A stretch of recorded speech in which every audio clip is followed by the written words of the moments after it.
Or do they not yet have it and they're waiting until they get an airtight case to charge him? Because then and only then, when those dots connect up, will we have evidence of Russian collusion? Glenn, what do you think about this? I have a different view. I think that Roger Stone knew damn well it was coming from Russia because everybody on the planet knew it was coming from Russia, and he knew what he was doing. And as being a link, which is the key word in the mandate of this probe, get all the links between Russia government people and the Trump campaign. He clearly is a link. Your thoughts?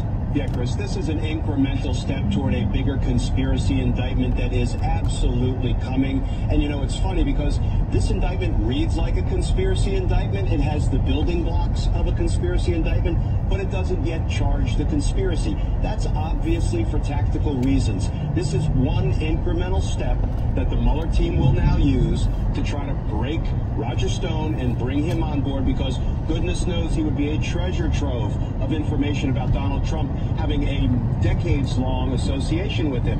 And you know what? Either Roger Stone will break and see the light, or he'll die in prison. But this is just one incremental step, and the next big step is probably an overarching conspiracy indictment. Boy, this is quite a scene. I've known Roger Stone at somewhat of a distance, luckily, for years. He had the weirdest look on his face today. It looked like he was enjoying this moment of whatever.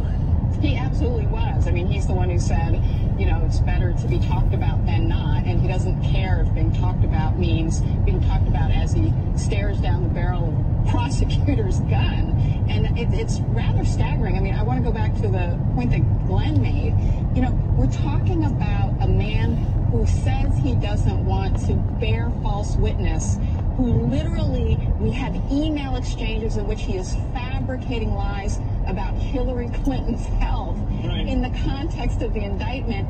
And we know from Jerome Corsi himself, asked Jerome Corsi to lie. So for someone who's actually publicly... Or be punished physically by him. I mean, it's frightening when he's threatening his Godfather stuff, the way he threatened this witness. And calling him a rat.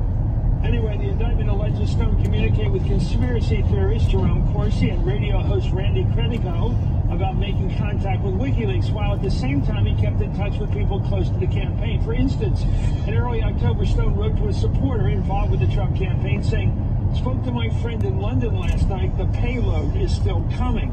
Later that day, a supporter involved with the Trump campaign asked Stone via text message if he had heard any more from London. Stone replied, "Yes, want to talk on a secure line."